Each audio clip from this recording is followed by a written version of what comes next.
आपल्याकडे cyber police स्टेशनला एक तक्रार दाखल होती. सायबर पोलीस स्टेशनला गुन्हा दाखल होऊन तो जिरवणी वर्ग होऊन कोथरूड पोलीस स्टेशन या ठिकाणी वर्ग झाला. त्याच्यामध्ये असं आहे, त्याची स्टोरी आहे किंवा त्याची घटना अशी आहे की 28/11/24 ते 22/2/23 25पर्यंत ह्या दरम्यान यातले जो विक्टीम आहे किंवा फिर्यादी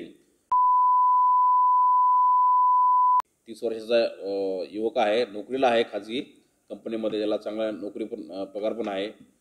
त्याच्यामध्ये त्यांनी क्रेडिट कार्डचा वापर करून त्याची जवळपास 40 लाखाचा त्याची फसवणूक झालेली आहे.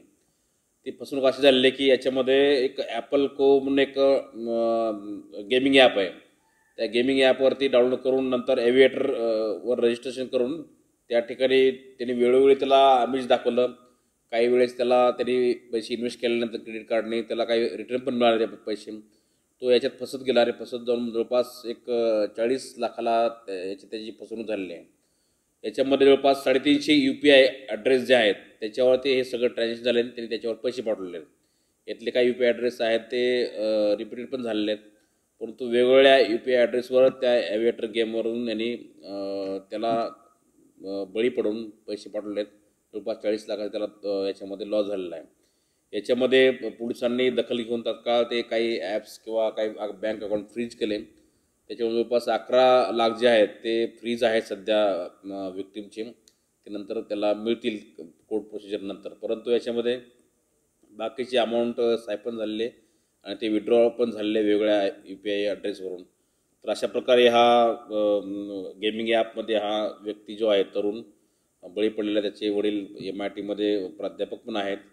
काही त्यांचे पण त्यांनी पैसे वापरले अशी माहिती आम्हाला मिळते. परंतु हा जो फिर्यादी आहे घुगे, त्यांनी स्वतःच्या क्रेडिट कार्डवरून हा व्यवहार केला आणि गेमिंग ॲपला बळी पडून वेगवेगळ्या 350 UPI ॲड्रेसवर त्यांनी पैसे पाठवले आणि हा जवळपास 40 लाखाचा फ्रॉड या ठिकाणी रजिस्टर झालेला आहे. याच्यामध्ये कोथरूड पोलीस स्टेशन पुढील तपास करत आहेत.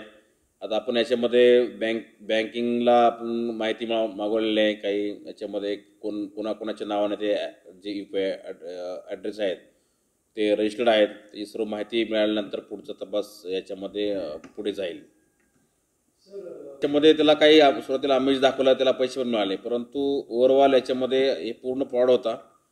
तरुणांना किंवा जे हे ॲपच्या बळी पडले त्यांना एकच विनंती की कृपया करून अशा भूलभुलैया किंवा अशा प्रकारच्या ह्याला बळी पडू नका.